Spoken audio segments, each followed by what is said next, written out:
Olá, que a paz de Jesus Cristo esteja com todos vocês. Nós vamos fazer o nosso Vamos Falar de Fé e essa semana tem datas especiais.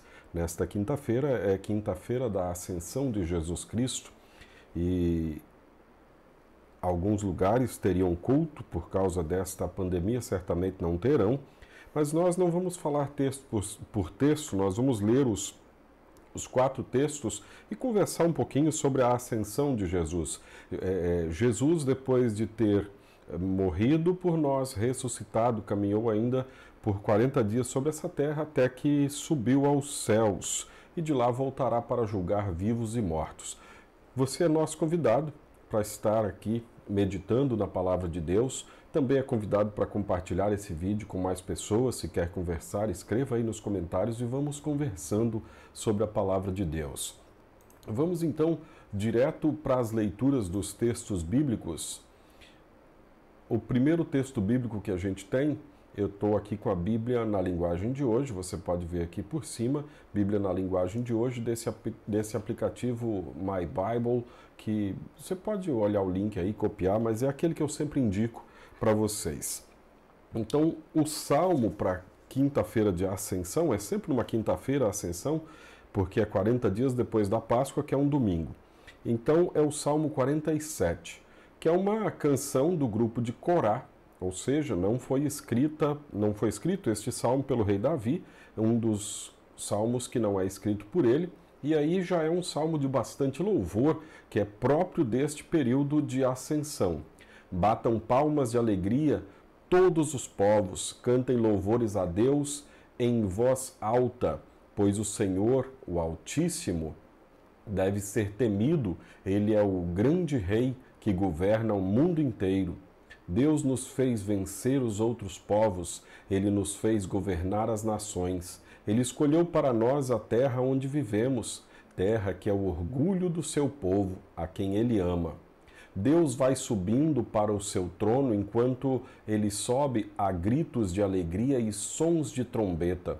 Cantem louvores a Deus, cantem louvores ao nosso Rei.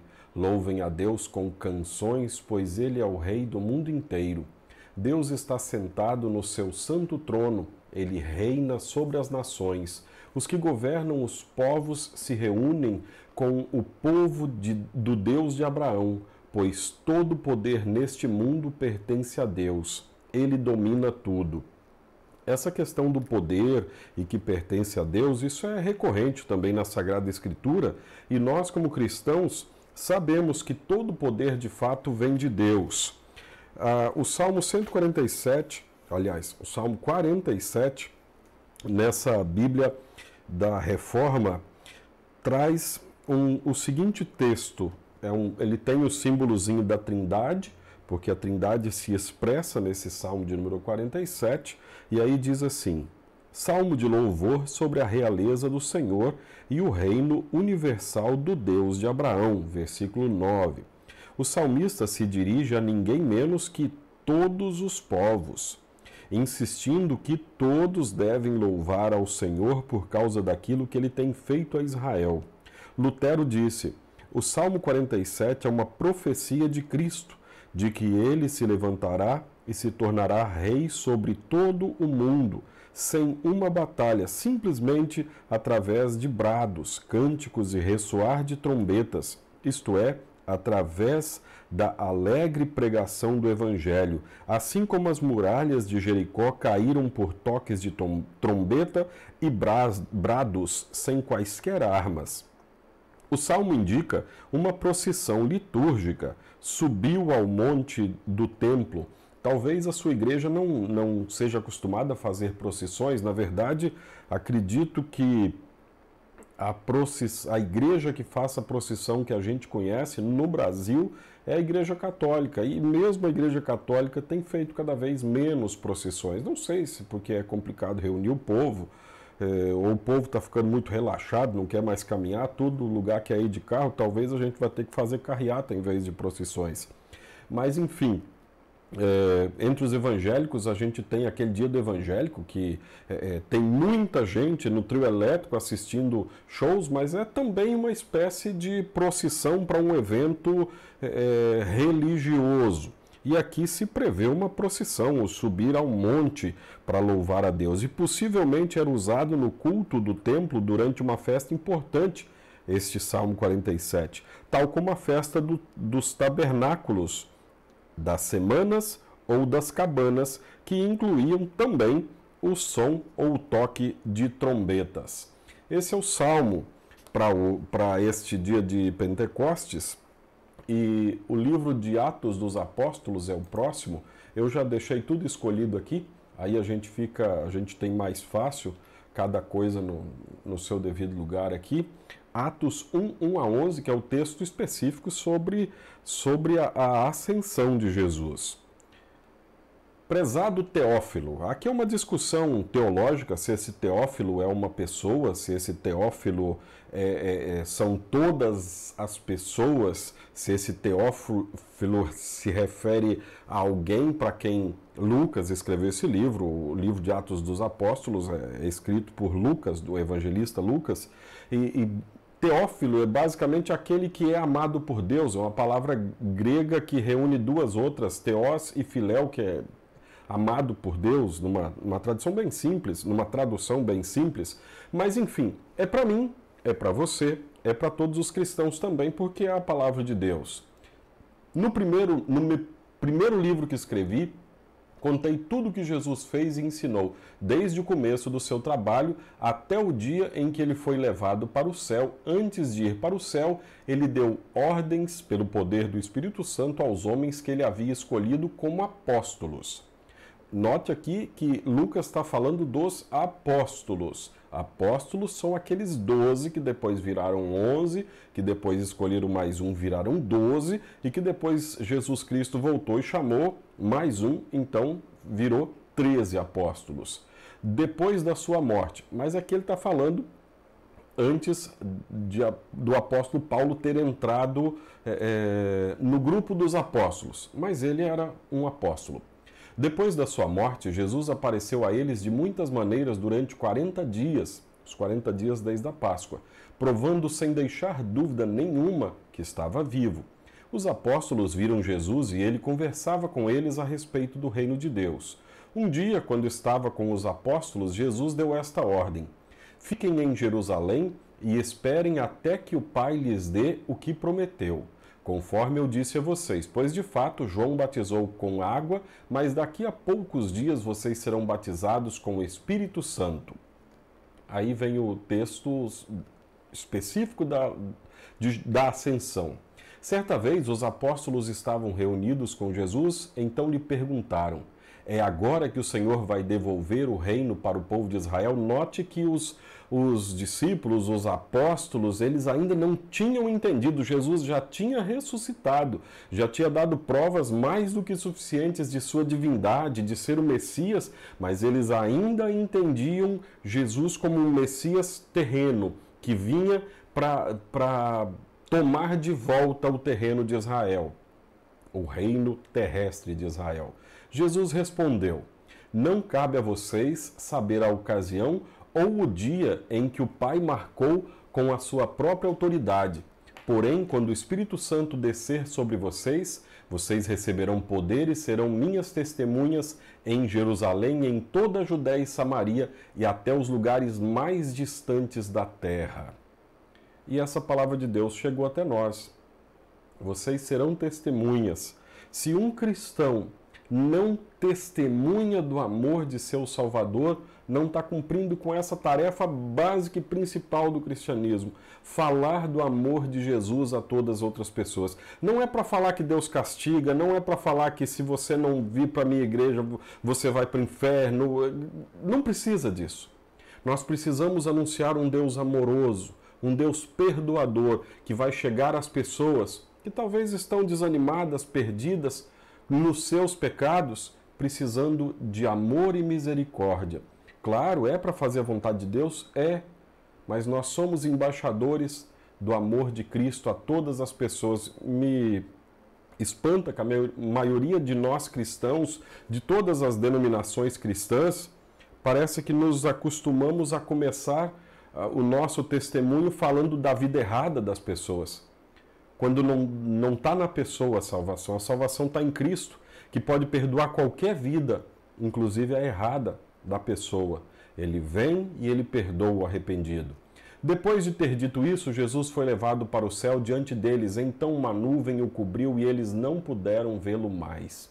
Talvez aqui eles sentiram de novo um grande vazio, apesar de toda essa coisa maravilhosa que estava acontecendo na frente deles, mas certamente Jesus indo embora, isso deixou um sentimento estranho. E eles ainda estavam olhando firmes para o céu enquanto Jesus subia, quando dois homens vestidos de branco apareceram perto deles e disseram: Homens da Galileia, por que vocês estão aí olhando para o céu? Esse Jesus que estava com vocês e que foi levado para o céu voltará do mesmo modo que vocês o viram subir. A gente tem duas situações muito complicadas, às vezes, no cristianismo. A gente tem ou um olhar só para o céu ou um olhar só para a terra. A gente tem igrejas ensinando hoje praticamente que a nossa vida é só aqui, porque só interessa ter sucesso no emprego, sucesso na família, ser rico, nunca ter uma doença. Se tem doença, já tem gente vendendo a cura por baratinho, de baratinho que é. Dá uma olhada lá para você ver como é que é baratinho. Se fosse de graça ainda era mentira, porque ninguém pode vender nada em nome de Jesus Cristo. Agora, ou olha-se muito aqui para esta terra, ou só se olha para o céu. Que aqui posso nem ligar para a minha vida, como eu ando, como eu vivo, como está minha casa, como estão meus filhos, minha família, como eu estou, porque eu vou para o céu. Não interessa o que vai me acontecer, eu vou para o céu. Não é assim. Nós vamos para o céu com a graça de Deus, pela fé em Jesus Cristo. Todos que cremos em Cristo vamos para a vida eterna no céu. Mas enquanto não acontece, a gente está nesta terra e precisa viver nesta terra, fazendo o melhor possível pelo nosso próximo e pela obra de Deus nesta terra. E uma das coisas importantes que a gente não pode esquecer é o testemunho. É falar do amor de Jesus a todas as outras pessoas. Próximo texto, texto de Efésios, Efésios no capítulo 1, do versículo 15 a 23. Por isso, desde que ouvi falar da fé que vocês têm no Senhor Jesus e do amor que vocês têm por todos os irmãos na fé, não paro de agradecer a Deus por causa de vocês. Eu sempre lembro de vocês nas minhas orações e peço ao Deus do nosso Senhor Jesus Cristo, o Pai glorioso, que dê a vocês o seu Espírito, o Espírito que os tornará sábios e revelará Deus a vocês, para que assim vocês o conheçam como devem conhecer. Peço que Deus abra a mente de vocês para que vejam a luz dele e conheçam a esperança para a qual ele os chamou, e também para que saibam como são maravilhosas as bênçãos que ele prometeu ao seu povo, e como é grande o seu poder que age em nós, os que cremos nele. Esse poder que age em nós é a mesma força poderosa que ele usou quando ressuscitou Cristo e fez com que ele se sentasse ao seu lado direito no mundo celestial. Cristo reina sobre todos os governos celestiais, autoridades, forças e poderes. Ele tem um título que está acima de todos os títulos das autoridades que existem neste mundo e no mundo que há de vir. Deus colocou todas as coisas debaixo da autoridade de Cristo e deu Cristo à igreja como o único Senhor de tudo. A igreja é o corpo de Cristo. Ela completa Cristo, o qual completa todas as coisas em todos os lugares. Aqui um texto que reflete essa mensagem também da ascensão de Jesus Cristo e da logo vinda do Espírito Santo. A gente vai ler para finalizar esse nosso estudo de hoje, Lucas capítulo 24, dos versículos 44 a 53. Minha Bíblia aqui está toda marcada, então não estranhe se aparecerem algumas coisas coloridas. Uma coisa legal dessa Bíblia no aplicativo, que se a gente se torna amigo na rede social do aplicativo, quando a gente faz uma marcação, uma anotação do texto, todos os nossos amigos recebem essa informação. Então, as pessoas podem ir estudando a palavra de Deus juntas, conforme o tempo que se tem. 24, 44. Depois disse: enquanto ainda estava com vocês, eu disse que tinha de acontecer tudo o que estava escrito a meu respeito na lei de Moisés, nos livros dos profetas e nos salmos. Então, Jesus abriu a mente deles para que eles entendessem as escrituras sagradas. É aqui que acontece deles entenderem o que de fato tinha acontecido, estava acontecendo e viria a acontecer. E disse: o que está escrito é que o Messias tinha de sofrer e no terceiro dia ressuscitar, e que em nome dele a mensagem sobre o arrependimento e o perdão dos pecados seria anunciado a todas as nações, começando em Jerusalém. Vocês são testemunhas dessas coisas, e eu lhes mandarei o que o meu Pai prometeu, mas esperem aqui em Jerusalém, até que o poder de cima venha sobre vocês. E aqui uma coisa interessante que eu quero destacar: a mensagem sobre o arrependimento e o perdão dos pecados. Lembra que eu falei de misericórdia agora há pouco? A gente vai para falar de amor, de misericórdia, de perdão dos pecados. Na maioria das vezes, as pessoas que vêm a nós, que vêm à nossa igreja, que vêm a nós sabendo que nós somos cristãos, elas já sabem dos seus pecados. A gente tem gente dentro da igreja que vive como se o pecado não existisse, mas aquele que está chegando à fé, esse na maioria das vezes sabe o seu pecado, sabe o que está causando angústia e dor. Então ele não precisa que a gente aponte de novo o pecado, precisa que a gente aponte o amor de Cristo. Vocês são testemunhas dessas coisas. Aliás, no final do versículo ainda, pecado seria anunciado a todas as nações, começando em Jerusalém. Quero fazer uma comparação aqui. Qual é a sua Jerusalém? O lugar que você mora. A minha Jerusalém hoje é Nova Venécia, aqui no Espírito Santo. Já foi Santo Ângelo, no Rio Grande do Sul. Já foi São Paulo. Já foi uma cidade do Paraguai chamada Hernandárias. A minha Jerusalém hoje é Nova Venécia. E é daqui que eu espalho a mensagem para o mundo. Por internet, inclusive, nós podemos espalhar para qualquer lugar desse mundo. Mas o meu testemunho começa em casa. Como é que eu testemunho para os meus filhos, para os meus pais, para minha esposa? Como é que é o meu testemunho de vida? Porque não adianta só falar. O cristianismo é algo que é vivido. Então, como é que é meu testemunho? Começa aqui, em casa. Vocês são testemunhas dessas coisas. Eu lhes mandarei o que o meu Pai prometeu, mas esperem aqui em Jerusalém até que o poder venha de cima. Aí a ascensão de Jesus, então Jesus os levou para fora da cidade, até o povoado de Betânia. Ali levantou as mãos e os abençoou. Enquanto os estava abençoando, Jesus se afastou deles e foi levado para o céu. Eles o adoraram e voltaram para Jerusalém cheios de alegria e passavam o tempo todo no pátio do templo louvando a Deus. Então estes são os textos da ascensão de Jesus Cristo.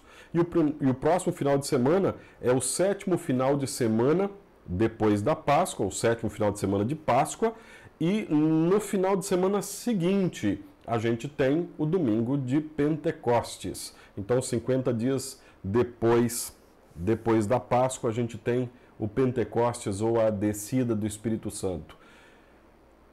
Assim, a gente vai concluindo o nosso estudo de hoje.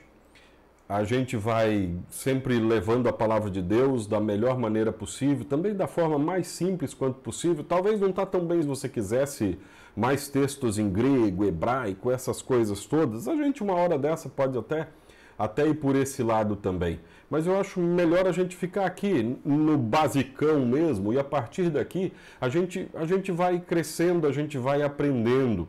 E o que ficou de hoje? Destes textos para o dia da ascensão. Testemunhe Jesus Cristo, fale do seu amor, fale que, apesar dessa vida às vezes ser muito dura, cheia de coisas tristes, coisas terríveis como a morte de alguém querido, as ameaças de morte por causa de tantas doenças, e agora essa do coronavírus, apesar de tudo isso, há esperança. Apesar de qualquer que seja o seu pecado ou o pecado de alguém que venha falar com você, há esperança, há perdão. Então perdoe e compartilhe o perdão de Jesus Cristo. Da mesma forma que Jesus Cristo subiu, ele uma hora voltará. E que Deus nos abençoe, que a paz de Cristo esteja com você. Se você quiser fazer com que esse vídeo chegue a mais pessoas, compartilhe, clica no joinha e inscreva-se no canal também. Fique em paz, na paz de Cristo.